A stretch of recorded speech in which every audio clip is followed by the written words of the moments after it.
Next up, our panel is Understanding and Respecting the Strength of Your Target Audience. And we will begin with Sandra Venegas. Oh, perfect, you're already on camera.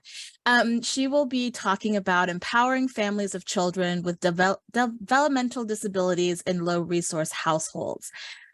Sandra is currently a research assistant professor and director of research for the Texas Center for Disability Studies at the University of Texas at Austin. Go Horns.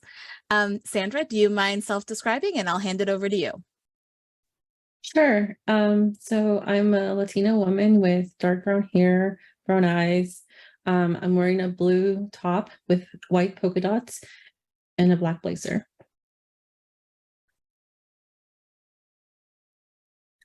All right, so I guess we'll get started. So thanks everyone for joining and for listening to my presentation. Hopefully there'll be a lot of great conversation. So, whoops, there we go. My work is really focused on improving the developmental experiences for children with developmental disabilities and their families, especially from families that are racial ethnic minority, from racial ethnic minority communities, as well as from low resource communities. We know, especially for these families, they experience a lot of significant disparities, not only related to the services that they need for their children, but also just in general, right? They may experience challenges in finding providers and therapists who are trained to support their children with developmental differences. They may be covered by Medicaid or may have very limited coverage by their insurance, which may make it really challenging to get therapies and services. They may reside in environments or neighborhoods where the schools have much fewer financial resources as well as other types of resources. So this limits the types of support that children might be able to get in the school system. These families can also experience housing and food insecurity, which creates more stressful environments for the families. And when we think about children and all the different aspects of development that we want to support, we can think about, are there neighborhoods, or is their neighborhood filled with playgrounds and parks and other types of resources that can provide opportunities for playing with their peers, or getting to know and providing different experiences.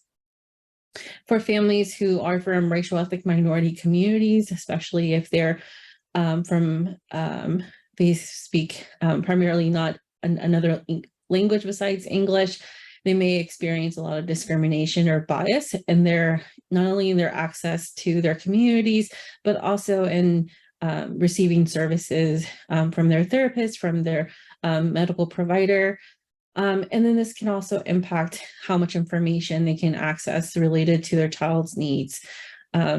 And then if they're from an immigrant background, there may also be concerns about immigrant status and potential deportation and what that would mean for the family structure. So these are a lot of stressors that are present in these families' lives. So what are some things that we know can have a positive impact? So we know that when we examine families that are empowered or that feel empowered, we know that they tend to have more understanding about their child's needs. And then with this knowledge, they're able to navigate these service systems much more effectively, and they have greater confidence. So they know what their rights are, they know how to ask for what their rights are, and are more successful in achieving and obtaining services that they need. This also translates into fewer concerns related to mental health on behalf of the parents. The child also is reported to have fewer behavioral concerns, and this may be due to some of that knowledge and greater service access that families have. And all of this results in having reduced caregiver stress, which we know can have a positive impact all around, not just for the child, but also for the family structure. So what are we doing to kind of address these needs for families and low resource households. I'm the PI for the Aspen program study. It's a intervention study that is designed to really empower families, and I'll tell you a little bit more about it. So Aspen stands for the ASD Screening and Parent Engagement Program. So a few years back, we realized that there was a significant need to have a program that was culturally adapted for families and that was really aligned with what the families needed and wanted, especially in early childhood. So we created this program, and it's designed to really empower and train and coach parents with strategies that they can incorporate at home. So it's things that, that are embedded within the natural environment and can really be helpful for families to feel empowered and to have a positive change on their child's development. So this program covers parenting, stress, and social support networks. We realize that families that are too stressed out may not be able to benefit from a program. So we made sure that we started off the program by talking about this and in developing strategies and identifying support people in a family's lives that could be there to assist. We've also incorporated peer support into this program. So we have parents of usually older children with disabilities who are part of the sessions so that they can share their lived experience with the families.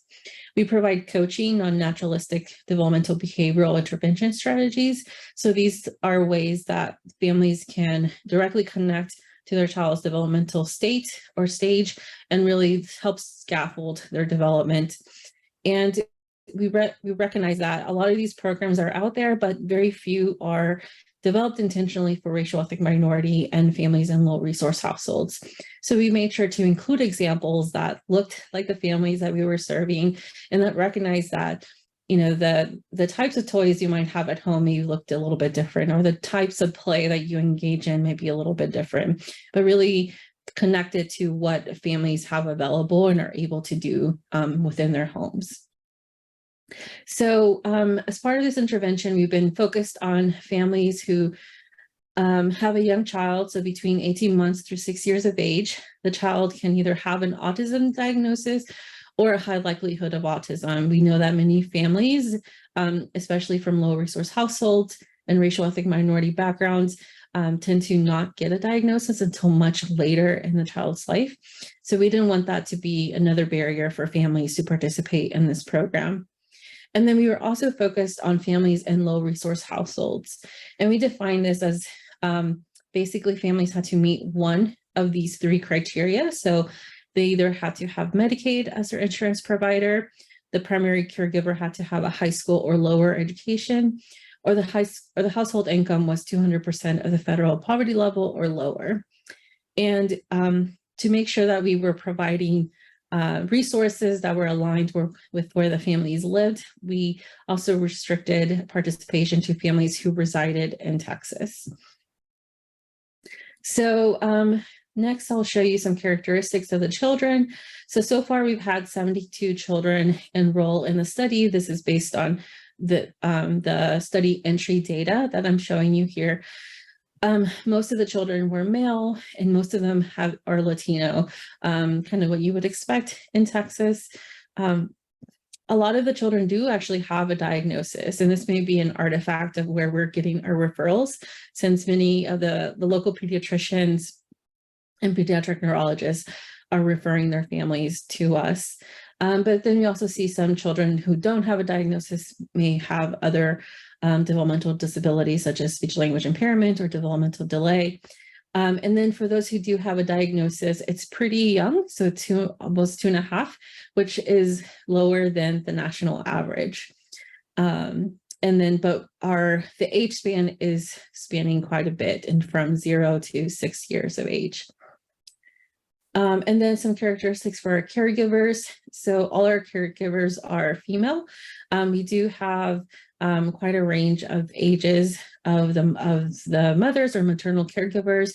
We do have some female guardians of some of the children in the study. And most of the caregivers were born outside of the US. So that's something else to think about in terms of this data. And then most of them have a high score, less education. Most of them are not employed. And then the majority of these interviews that we conducted with caregivers were completed in Spanish. So the data I'm showing you today for family empowerment is based on the family outcome scale. And whoops. Okay. So this is a parent questionnaire that's often used in early intervention evaluations, and it's designed to understand what does the family know and what do they know about how to help support their child's development. So there are 4 different areas that it looks at. So understanding children's strengths and needs, knowing about rights and advocacy, how to help the child develop and learn, having support systems, and access to the community. So as you can see, the overall scores, there are a few areas that are pretty high. So here, the average ratings are from 0 to 5, with 5 being the highest, indicating greater empowerment. So we do see that there's pretty close to 4s for helping children develop and learn, and access to the community. But then we do see that knowing about rights and advocacy and having support systems is a bit lower than some of the other areas. So we then looked at what are some of the other characteristics of our sample that are related to family empowerment. So we looked at parent nativity. So for family caregivers that were born in the United States or outside of the US, and we do see that there are 2 areas where caregivers who were born outside of the US reported much lower scores than caregivers that were born in the US. Specifically, those 2 areas where we saw lower scores, so knowledge about rights and advocacy for children and having support systems. So this suggests that caregivers who were born outside of the US have less knowledge about this and may have fewer support systems available to support their caring for their child. So we also looked at a couple of other characteristics. So we saw that caregivers of older children reported lower access to support systems. Older caregivers reported lower access to support systems as well. Parenting stress was related all around, where with families who had higher, or caregivers who had higher parenting stress had reported lower empowerment. And then family quality of life was also positively associated with greater empowerment, which you can kind of expect if you really feel empowered and have all this knowledge and support, it may enrich your lives. So let's see. So just overall, some of the things that we've been doing for knowledge dissemination related to this study, we've been doing several parent workshops, specifically to kind of address some of the needs of some of the families. And these are open not just to families who participate in our study, but they're open to families all over, and they're not specific to Texas either. We've done a few on the early signs of autism. We've done some on mental health and children with disabilities and families and caregivers. And all of these workshops have been delivered in English and Spanish. And we make these available on our YouTube channel so that families who miss it may be able to go back and watch it. We've also done a lot of engagement with our local providers. So we have partnerships with early Head Start and Head Start programs, as well as home visiting programs, so that we can connect with the families who may not be connected to other systems of care, such as a local pediatrician or neurologist. And then we've also created a social media channel. We've developed sort of like a theme for each day where we talk about developmental milestones, disability services. We focus on a specific disability and share some more details about what those disabilities are. We provide some tips of the week where we share different strategies that families can try at home to support their child's development, and also identify local and regional resources that families can access to for different types of needs. So just a final slide on just some recommendations. So in engaging with these communities, especially underserved communities, I think it's really important to identify what they specifically need. So, and what that community looks like. For example, many of our families, when we first started this project, really reported that they needed more respite services. So we were able to compile information from all the different providers that provided respite, and they could apply or see if it would work for them. And then evaluating circumstances, for example, respite, as I mentioned. It's important to also identify and improve the policies that may limit or create barriers for underserved families. So one of the things we did was to make sure that our enrollment criteria wasn't limiting families' participation who most needed it, for example. In terms of research recommendations, we wanted to, it's really important to identify supports that exist in the community. So one of the things that, because our program is completely virtual, we do make available tablets and Wi-Fi hotspots to families so that they can access those. We also connect them with other community organizations that can provide other types of support that are not connected to our specific program. We've tailored our approaches to match the needs of the community. So we develop all our materials in English and Spanish. We have a community advisory board that helps us shape some of our approaches for engagement. And we've embedded ways, for our research to give back to the community. So we've tried to do a lot of outreach and a lot of community education through workshops and other formats to make sure that families, the things that we know as researchers is really getting out to the communities and the families that need it the most. So I think that concludes my slide, and here's my contact information should you have any more questions or wanted to reach out afterwards. Great. Thank you so much, Dr. Venegas. I really appreciate your research recommendations and giving back to the community and making sure what you've learned is being shared back. Thank you. We will now move on to our next panel. If I could ask Regina and AJ and Lane to join me. Great. Regina Firpo-Triplett runs the Innovative Public Health Small Business Diffusion, which creates digital innovations for health.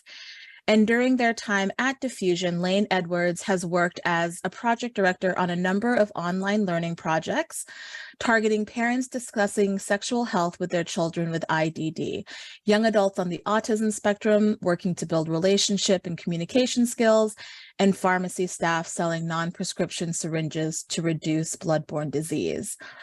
AJ Tanksley served as a scriptwriter for Diffusion during the summer of 2023, creating video scripts designed to impart relationship and communication skills to autistic young adults. Regina and Lane and AJ, are you ready? And please don't forget to self-describe. Thanks. All right. So I'm Regina. I'm happy to kick off this presentation, working with autistic young adults to develop effective video-based healthy relationship skills training, a game show. I am a white woman with dark brown hair with a generous amount of gray. I wear glasses and a green blouse. And I'll have the contestants, since this is a game show, I'll have them introduce themselves in a minute when we welcome them to the game. So this is the A list. We thought we'd do something a little bit different. This is the most popular public health game related to how to fully engage autistic young adults in creating an intervention for autistic young adults. So happy to be here. And I want to invite our contestants who've never been part of a game show like this, like them, to introduce themselves. And thank you for playing. Hi, everyone. I'm AJ, they, she, he. I am a brunette-haired femme presenting person with my hair held back in a bun. I have glasses on and I'm wearing a dark green turtleneck and a beaded necklace, which you may see me play with once in a while. And I'm Lane. My pronouns are she and they. I am a white person with pink shoulder-length hair, a headset, and a black floral shirt on. All right. I hope you two are ready to play, But first, I want to say we actually do have objectives for this game show, and it's for y'all to learn how to authentically engage autistic young people if you happen to be creating a skills-based intervention, and how to do that in a way that can engage them also in the creative process, like the script writing, the acting, the working on the set, and that you're not only going to learn from our staff and consultants contributing to the project, but also what we've learned from all the amazing young adults who were part of the project. And so that's all that you'll learn. And I do want to thank our sponsors, most importantly, Neidler, for funding this phase 2 project that we're developing, the SkillFlix for young adults. So very happy to have their support. And you already heard a little bit about diffusion. So I think we'll just go ahead and talk about how the game show works. Basically, we'll be throwing out questions. The contestants will have to buzz in or raise their hand if they want to go for the first answer. Folks who answer first get 100 points, and then the other contestant can share examples, personal insights, lived experiences related to the work. It'll be very carefully, the points will be very carefully documented so that we know exactly who wins at the end, because there are some great prizes. So to start us off with an easy question, have you learned a lot about creating educational content with and for autistic young people? AJ. So I definitely have learned quite a bit. In addition to drawing on my own experience as an individual on the autism spectrum, I also had the chance to write for characters who use augmentative and alternative communication devices. And one of such characters was Noah. And as I was researching Noah and kind of being able to get into his head to write good quality scripts for him, I got the chance to also go down a couple of research rabbit holes concerning AAC communication users. And it was very enjoyable to learn about that as well. There's a lot that I, as a hyperverbal autistic person, got to learn about individuals who may not necessarily be hyperverbal or who may need to use AAC devices in order to communicate. Great. Lane. Yeah, and just kind of to take back to the broader learnings, I'm one of the key project staff. I'm also on the autism spectrum. And the thing that I think really struck me through all of the work we've done so far is just how much every individual person brings like such a different perspective. And, something we already knew, like when you know one autistic person, you know one autistic person, as people say.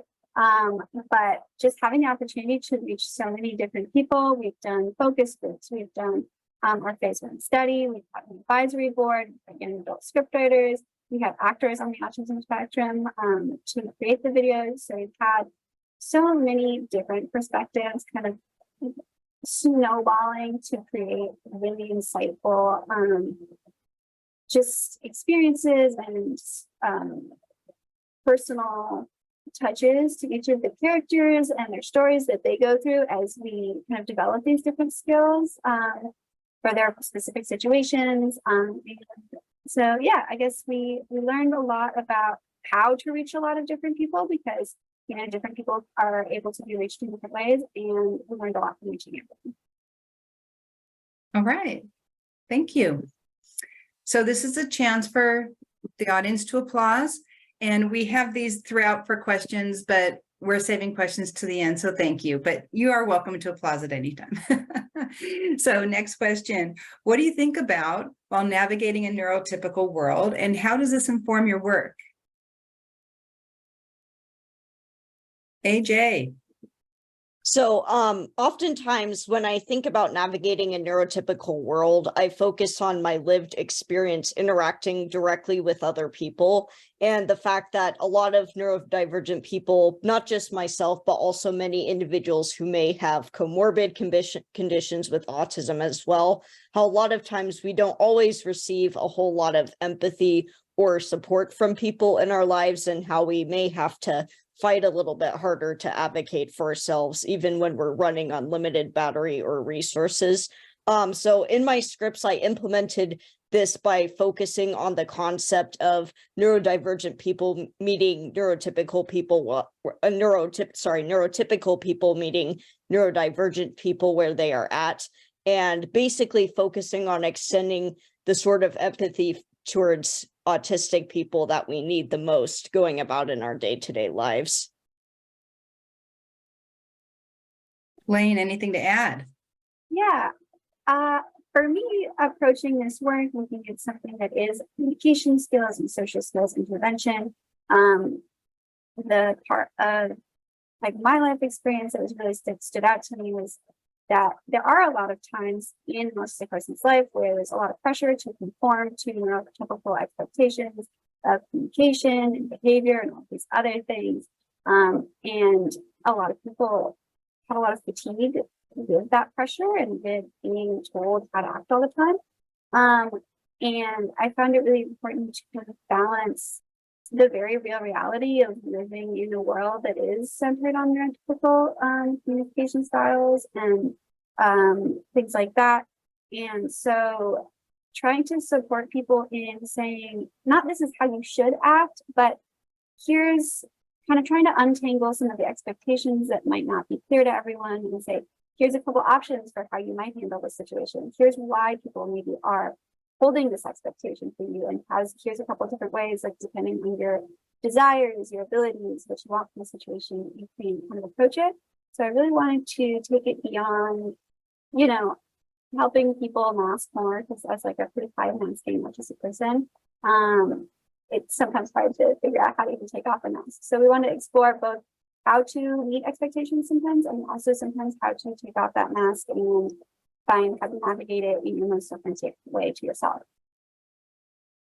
All right. Great. Lots of points being earned here. So we've got 3 categories of questions here: center and value autistic perspectives, create space for autistic people to give substantial input and feedback, and employ autistic people in a variety of roles. Where would you like to start, contestants? I'd like to start with the top, Gina. Maybe we can go in order. Okay. We're going to go with Lane's advice. Start with the top one, center and value autistic perspectives. The first question here is, how would you want someone to demonstrate that they center and value autistic perspectives? Lane. Okay, I'll take that with advance. Autistic voices have had a pretty long history of being ignored and erased in inventions that are intended to serve us. So the first thing we knew that we wanted to do in this project was create space for autistic young adults to share their perspective and let us know what specific things we could do to just make them feel heard. So in creating this space, we wanted to make sure we were being accessible, that we were creating comfort, and that we were providing as many options for different kinds of communication as we could. I know I tend to get some stuff, phone anxiety, email anxiety, Zoom anxiety, you know, there's a lot of stuff like just having the camera on and being able to see your facial expression all the time and getting caught up monitoring that. Anyway, there's a lot of loaded stuff with these kind of communication things. So we did a couple things to make it more accessible, kind of like a lot of the things being done here. We, of course, used auto transcription in virtual meetings for people with auditory processing challenges. We provided the option to have the camera on or off. Is it here? Yeah. The camera on or off without pressure. And we also have the opportunity to engage verbally or in the chat for our non-speaking advisors. We also created space to contribute without attending any group meetings via email or one-on-one meetings, and a lot more. Pretty much anytime we contacted our advisors or our focus groups or anyone being involved with the work, we tried to provide a whole host of options to address different accessibility needs and comfort levels. Yeah, so going from there, we found it important to understand how language and symbols were able to demonstrate our relationship with the community. And I think AJ has possibly some insight to share on that.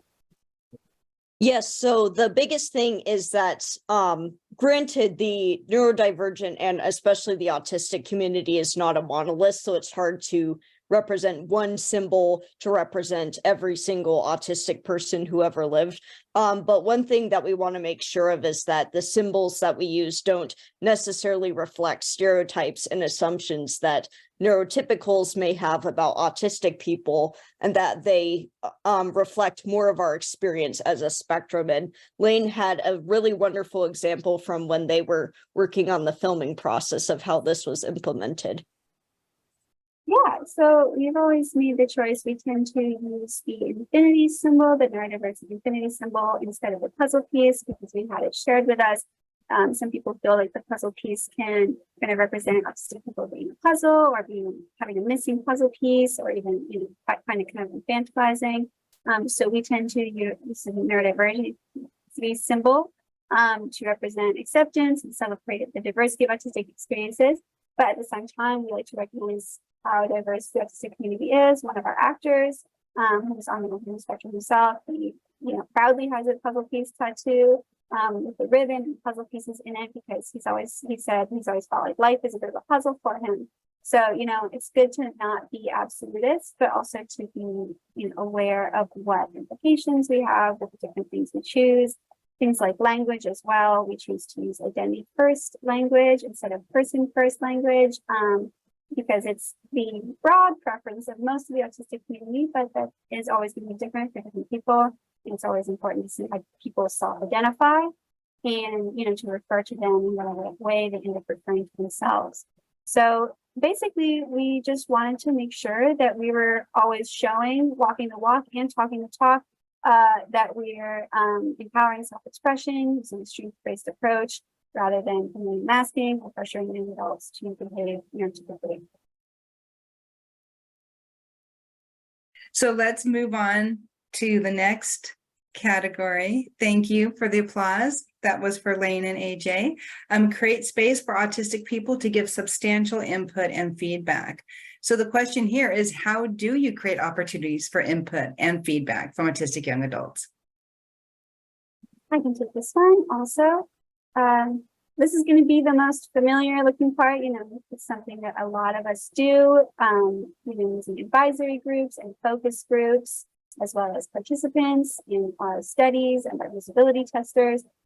With our focus groups, we were able to get input from the beginning. We returned in a very iterative process for every milestone. We used this to get a lot of the topics we were addressing, the skills people wanted to look at, the relationships that were most important to them, and the different ways that we could use language to both be more accessible and more resonant with the people that we were working with. We had observational data. We also did our phase 1 study, where we did a short pilot of a smaller number of videos with about 20 young adults on the autism spectrum. And for that, we got a lot of interesting observational data from these role play sessions we did. We had online surveys with a lot of opportunity for feedback on the resource. And we did remote interviews with all of the participants, really focused on learning what worked for them, what didn't work for them, and what they would want to see. We made 150 videos for our phase 2. So, what we could do to really cover as many of the different situations that were a struggle for people as possible. And so this is kind of the traditional sort of part, but we also were able to do a lot of really interesting other things to involve young adults on the autism spectrum, which I think have really given us just an authenticity and a closeness to the experience that people are having, to make it a really cool resource. Thank you, Lane. All right, so we're down to our last category, employ autistic young people in a variety of roles. And the question is, can you share a little bit about the perspectives that you brought to the project? Whoops, did I do that wrong? AJ? I think we're back. Yes. One more screen. Yeah. Yeah. Okay. I think that AJ, go for it. Alrighty.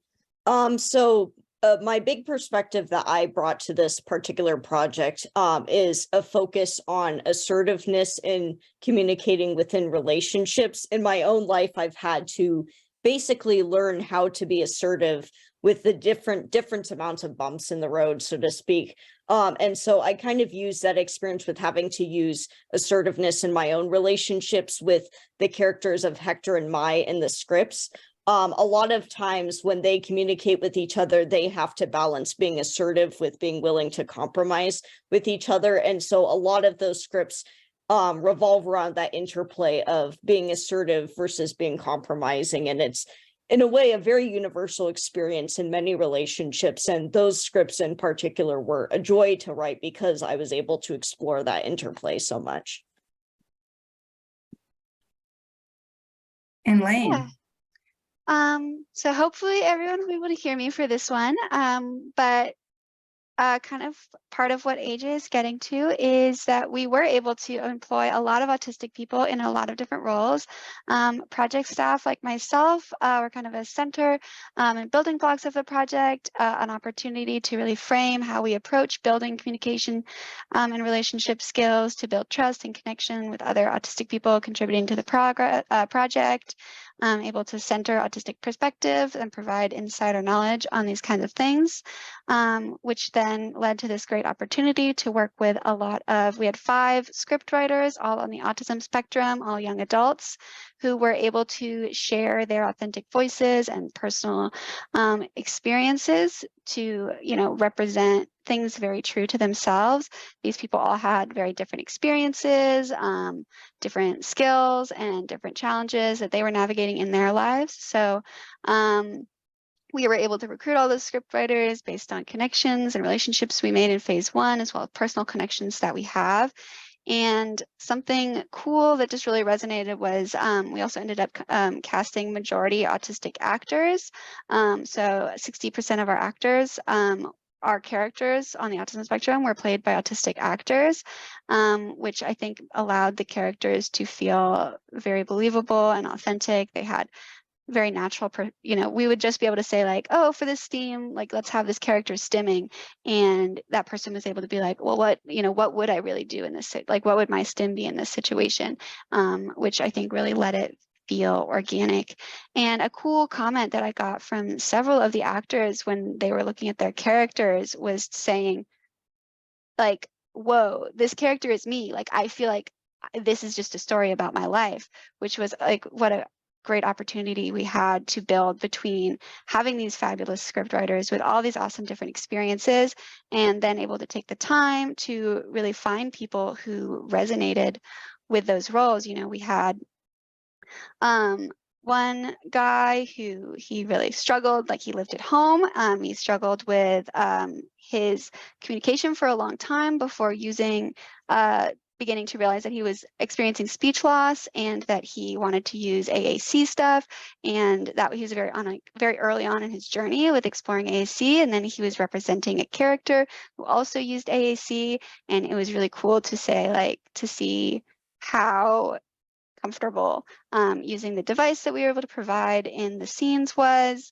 We had another character talking about how she was navigating sex and relationships and intimacy, especially as an autistic trans woman, and that a lot of the things that we had about sensory issues and noticing intimacy cues really resonated with her own experience. So it was just awesome to have it just feel true to life, and like it was touching on the things that were an important priority to our population.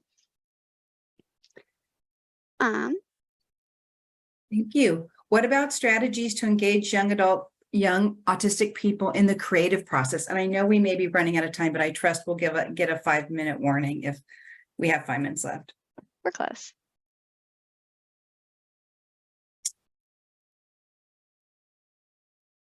So one big thing for me was being able to set my own hours because I have a sleep disorder that can make it difficult for me to work a typical 9-to-5 schedule. And so, AJ was one of our script writers, and for AJ, we definitely found that setting like independent hours and working really independently played to a lot of his strengths. However, we had a lot of different people with a lot of different strengths and support needs, and we took a really long time for the script writing process. And so we were able to really sit with all of those needs and work on meeting them however we could. We had some people who wanted flexible hours. We had some people who wanted, a lot of one-on-one meetings to kind of collaboratively work together. We even had people who said, you know what, like I'm just having executive functioning challenges. I don't need you to help me, but can we just sit on a meeting and work together and have this like body doubling productive space? And so we just were able to take our time to support in creating structure when necessary, to provide clear written directions and feedback, opportunities for accessible meetings, and just showing that we were really willing to meet specific needs however we could, no matter how much time it took. And I think we've got this next slide that kind of just touches on the things that I just mentioned.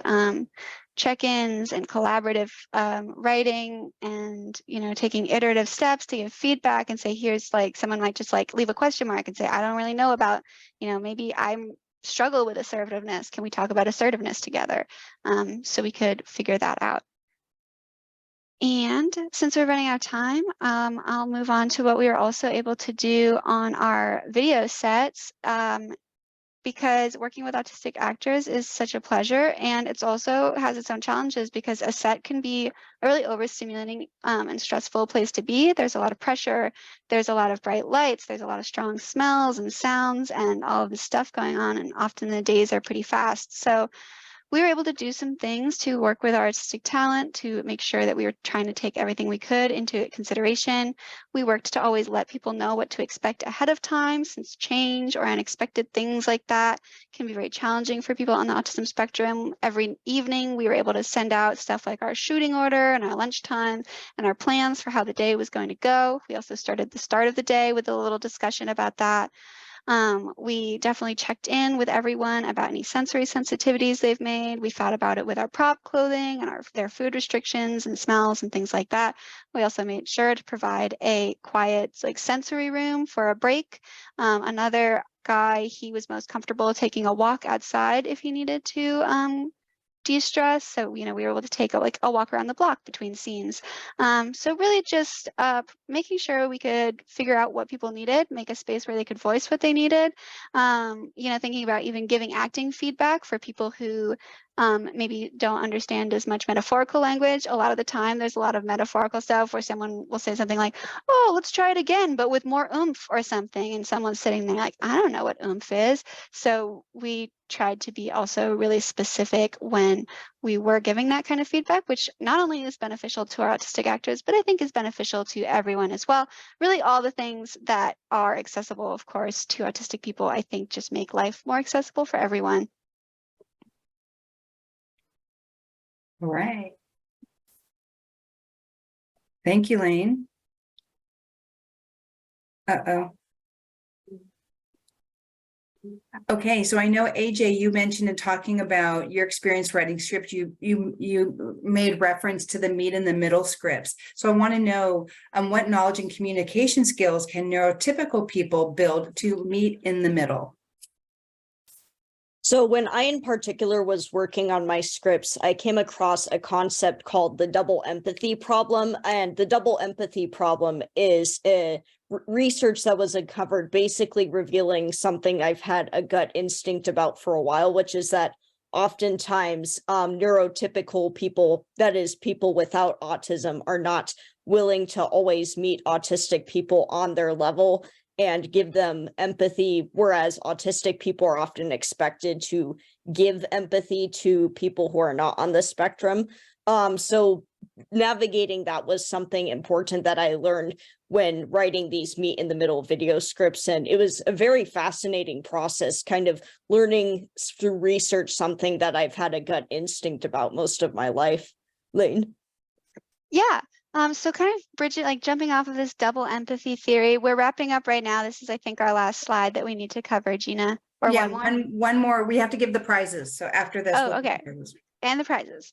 So yeah, we were basically like in all our discussions we had with everyone on the advisory board, we were finding that there's this desire to, of course, like communicate better with the people in their lives to build these relationships, but also recognizing that sometimes they need the people in their lives to communicate better with them. So this idea of bridging the gap and meeting in the middle and saying, I'm watching all of these videos and learning all these things. Maybe you can also learn some things and we can bridge that double empathy gap that is sometimes happening between autistic people and neurotypical people. So we also have a series of videos in the curriculum that we're calling Meet in the Middle videos, which are for people to share with neurotypical people in their lives to help them better understand and better communicate with autistic people. Things like stating your feelings clearly, supporting someone in unmasking, navigating tone differences, several about relationships and intimacy, and kind of helping to have people not have the sole burden on autistic people to bridge this gap. And thank you for letting us squeeze that in because it's a really important and part of the program that a lot of folks are resonating with. So we do have some prizes for our contestants. You get to choose between a puppy of your choice, cash prize of $500,000, some guinea pigs, or this sensory sling. What would you like to pick, Lane and AJ? I think I've found that $500,000 can buy mini sensory swings and puppies, so I'm gonna go with that one. Okay. I will take the puppy. All right. Thank you. And thanks for letting us go a little bit over. Thank you, Regina, Lane, and AJ. And I believe that there is a video. So I think we can go ahead and play that. Okay. This is a fun one. It's from our phase 1, which we did during COVID. So we actually ended up having to shoot remotely via Zoom, which was an interesting experience. We don't usually shoot remotely, but we learned how to do it during COVID. This one was kind of built off this idea that we were doing some stuff exploring apologies, and we found several of our, advisory board people said like, apologies are hard, but I also find myself over apologizing a lot. I'm a person who's been criticized very heavily for a lot of things in their life. And so, they felt like they said sorry too much. So in addition to some skills around navigating their own apologies and receiving apologies from other people, we added a video on working on this instinct to over apologize with people in their lives. Sorry I missed your call. My phone was on silent. You're always going ghost. I'm so sorry. I keep forgetting to turn the ringer back on after class. Well, I know who not to call in an emergency. Don't worry about it. I'm so sorry, man. I promise it was a mistake and it won't happen again. I keep forgetting and I feel really bad. Sky, when you apologize this much, it kind of makes me feel uncomfortable. It's like you're not apologizing to me, but just in general to make yourself feel better. Oh, wow. I hadn't thought about that. Thanks for pointing that out, Nelson. It definitely wasn't my intention to undermine how you're feeling. I'll make sure to work on that in the future. Thanks, Sky. Missed my call again? What if I was trapped in a burning building? Use your help. I really want to apologize right now because I feel embarrassed that I missed Nelson's call again, but he said that makes him feel uncomfortable. I should use different skills. Well, if that's the case, your first mistake was calling me. I really appreciate your patience with me. Not a problem, not a problem. Hey, I was just calling to tell you about this new show I started watching. But if I ever am trapped in a burning building, that's on you.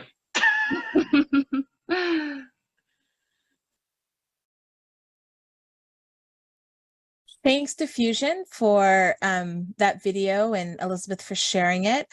I'd like to now invite Sandra and Kathleen back online, or back on camera rather, to facilitate this panel's Q&A.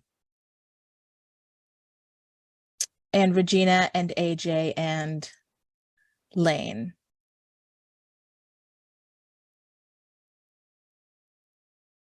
Great. Perfect. Thank you, Felice.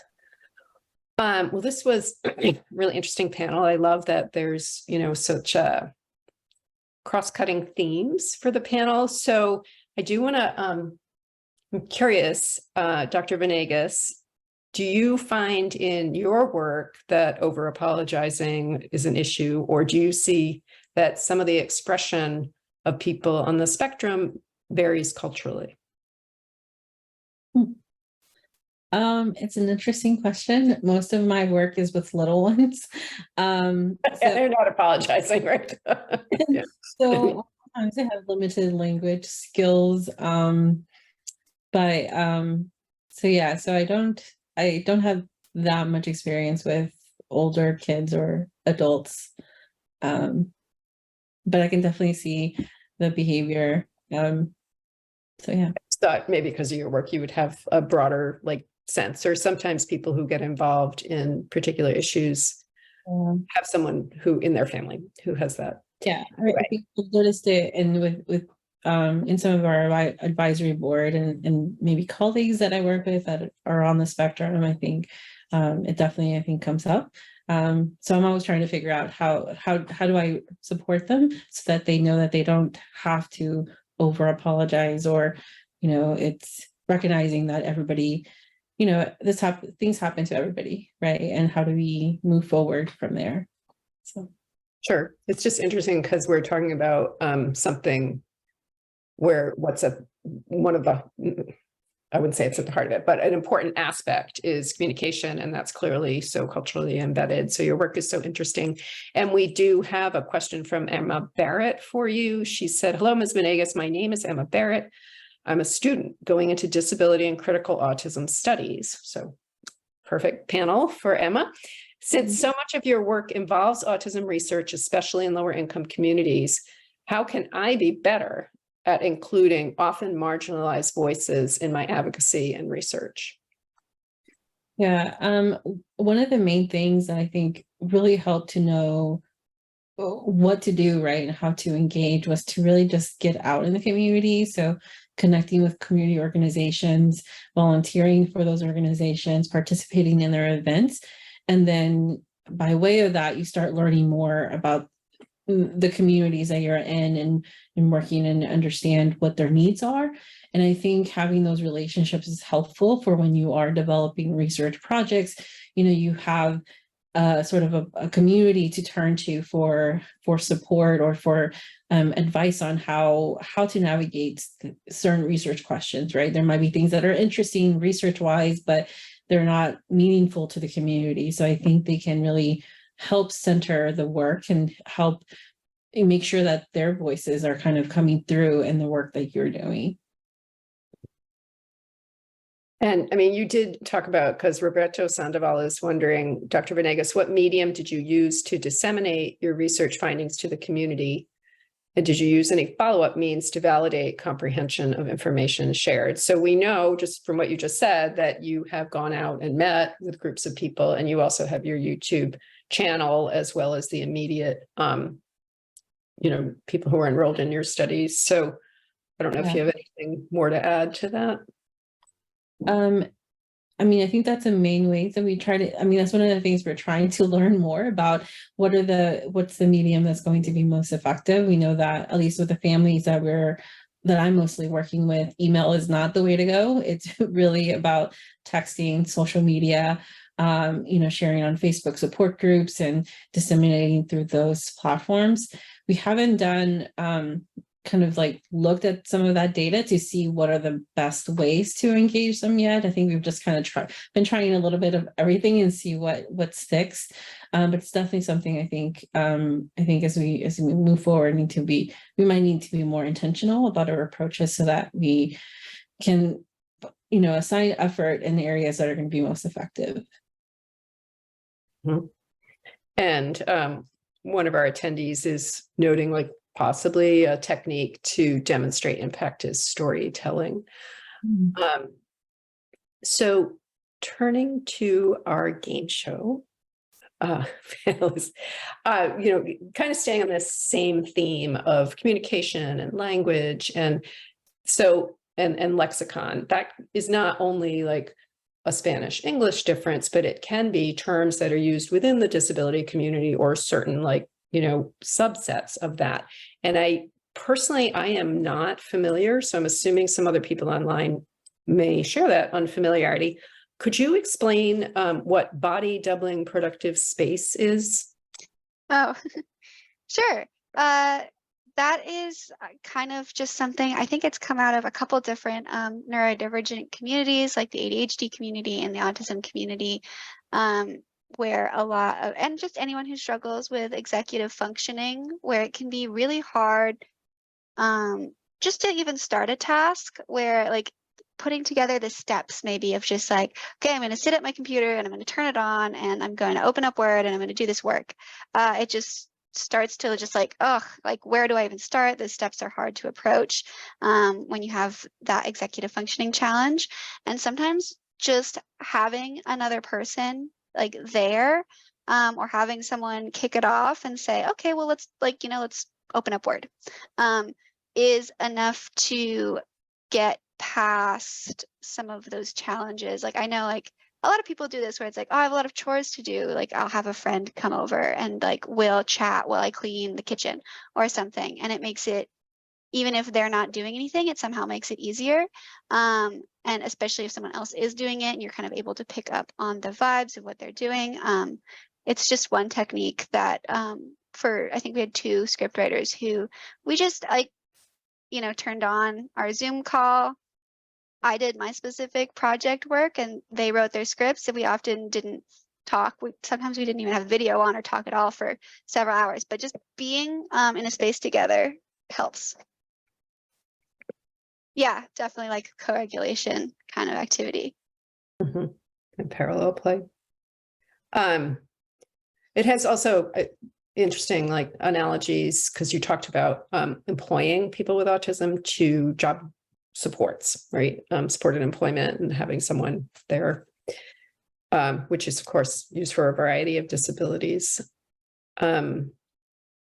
So throughout this conference, we've been trying to consistently raise intersectionality as a theme. And, given that we had one panel talking about Spanish-speaking communities, is there any ways that you plan to, or that you have been engaging people from different backgrounds in the work that you're doing and the outreach of it? I don't know if this is a question for Regina or Lane or AJ. Lane, it's making me think of the trans autism intersectionality that I know you put a lot of work into engaging actors with those experiences. Yeah, I think, a couple things that we've been thinking about is obviously when you're talking about communication and relationship skills, these are super based in cultural norms. So you can't necessarily say this is the way that people expect you to act, because it's different between men and women. It's different between different communities, different races, different ethnicities, different genders. Like all of that stuff might communicate these things differently.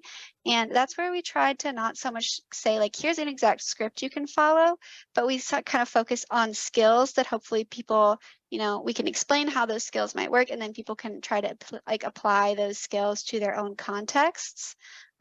So, maybe the way that you ask someone how they're feeling, as a person who is feminine presenting, often, my inclination is a very like nurturing, how are you feeling? But we had some guys talking about like, when I'm checking in on my bros, like I'm going to be doing something really different, and I don't want to make them feel like infantilized or something by being too tender. And I'm like, that's sometimes that's you guys' business. Maybe some more tenderness is good, but also like we have tried to represent like that you can approach these things differently in different ways.